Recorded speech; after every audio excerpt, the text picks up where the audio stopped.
Kita ke informasi lainnya, sidang lanjutan kasus kematian prajurit TNI Angkatan Darat Prada Lukinamo kembali digelar di Pengadilan Militer 315 Kupang, Nusa Tenggara Timur. Dalam persidangan kali ini, Majelis Hakim mendengarkan keterangan 7 saksi untuk berkas perkara dengan 17 terdakwa. Sebanyak 17 terdakwa kasus kematian prajurit TNI Angkatan Darat Prada Lukinamo kembali dihadirkan dalam sidang lanjutan di Pengadilan Militer 315 Kupang Selasa pagi. Sidang dengan menghadirkan 7 saksi terdiri dari 2 dokter RSUD Airamo yang memberikan keterangan secara daring, 4 prajurit Batalion TP 834 Waka Ngamere, serta ibu angkat Prada Lukinamo turut hadir di ruang persidangan. Dalam keterangannya, 2 dokter RSUD Airamo Kabupaten Nagekeo menyatakan menemukan sejumlah luka memar pada tubuh Prada Luki yang diduga akibat trauma benda tajam dan benda tumpul. Sidang lanjutan dijadwalkan kembali pekan depan untuk mendengarkan keterangan saksi selanjutnya.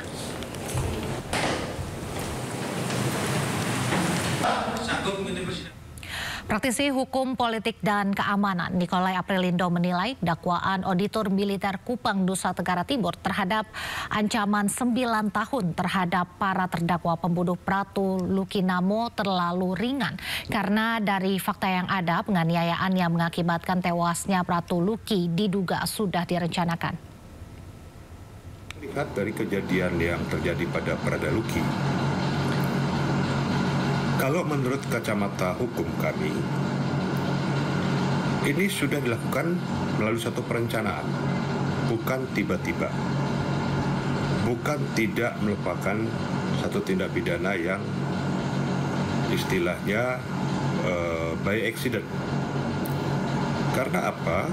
Karena kalau kita lihat dari sebab akibat, di mana Prada Luki ini sudah menjadi incaran dari para pelaku karena ada sesuatu hal yang terjadi di internal batalion tersebut yang diduga dilakukan oleh Prada Luki. Sehingga ada para senior maupun komandan kompi yang mengetahui itu.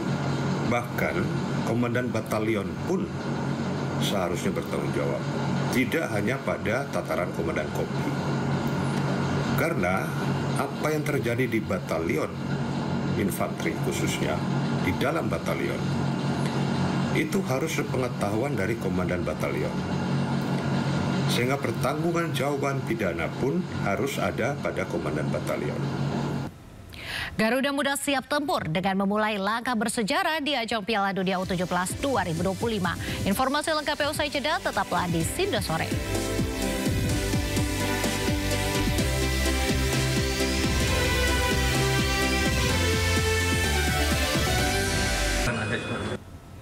Informasi selanjutnya, polemik ijazah Jokowi masih belum usai. Hari ini, Forum Purnawirawan Prajurit TNI mendatangi Barreskrim Mabes Polri untuk mendesak kepolisian membuka kembali penyelidikan kasus dugaan ijazah palsu Jokowi. Forum Purnawirawan Prajurit TNI menilai Polri perlu melanjutkan proses hukum kasus dugaan ijazah palsu Jokowi yang sebelumnya dihentikan karena dianggap tidak memiliki unsur pidana.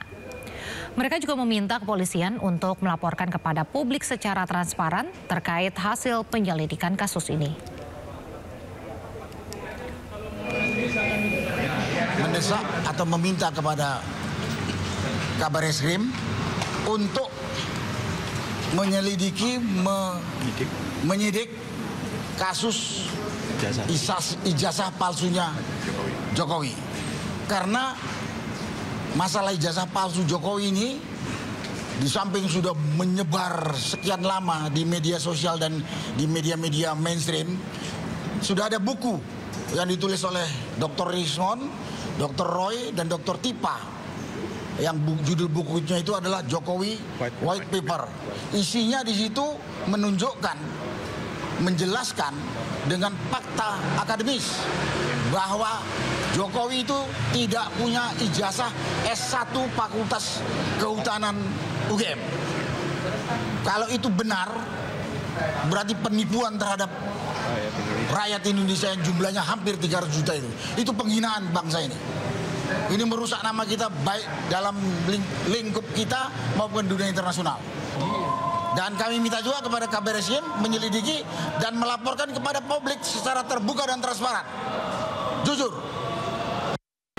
Kita beralih ke informasi lain, pemirsa. Usai melakukan asesmen 5 jam di BNNP DKI Jakarta, selebritas Onadio Leonardo kembali diperiksa di Polres Metro Jakarta Barat. Asesmen diajukan pihak keluarga agar Onat dapat segera direhabilitasi. Dengan pengawalan, selebritas Onadio Leonardo atau Onat keluar dari gedung BNNP DKI Jakarta dan kembali ke Polres Jakarta Barat usai menjalani asesmen. Setelah selama 5 jam menjalani asesmen, Onat enggan menjawab pertanyaan awak media. Melalui tim kuasa hukumnya, keluarga Onat mengaku sangat terpukul dengan kasus narkoba yang menjerat Onat. Bahkan pihak keluarga meminta maaf atas kegaduhan terkait pemberitaan tertangkapnya Onat. Hingga kini, tim Satres Narkoba Polres Jakarta Barat belum menentukan status hukum Onadio Leonardo. Hasil perkembangan tadi kita masih tunggu hasil asesmen yang kemarin diminta hari Sabtu dari pihak keluarga, akan diterangkan oleh pihak BNN-Prof DKI secepatnya. Nanti kita tunggu kabar selanjutnya. Artinya belum ada keputusan akan direhab atau belum? Sedang mengajukan, Mas. Sedang mengajukan keputusan untuk direhabilitasi, di mana tempatnya nanti kita menyusul, kita koordinasi lebih lanjut. Kondisi OL sampai saat ini dalam keadaan sehat-sehat saja dan baik. Dari asesmen ini apa dan hasilnya akan mempengaruhi apa Pak di akhir penetapan Onat ini? Untuk asesmen ini kita belum tahu nanti hasilnya, TAT-nya nanti setelah dilakukan asesmen yang menentukan adalah pihak BNNP ya. Nanti kalau udah ada hasilnya kita update kembali. Sementara itu dulu. Ya. Yang mengajukan asesmen siapa Pak? Dari pihak keluarganya sudah meminta mengajukan untuk dilakukan. Sementara itu, pemirsa, harta kekayaan Abdul Wahid, Gubernur Riau, tersebar tak hanya di Riau, tetapi juga di Jakarta. Meski baru menjabat selama 8 bulan, Abdul Wahid memiliki tanah dan bangunan senilai miliaran rupiah.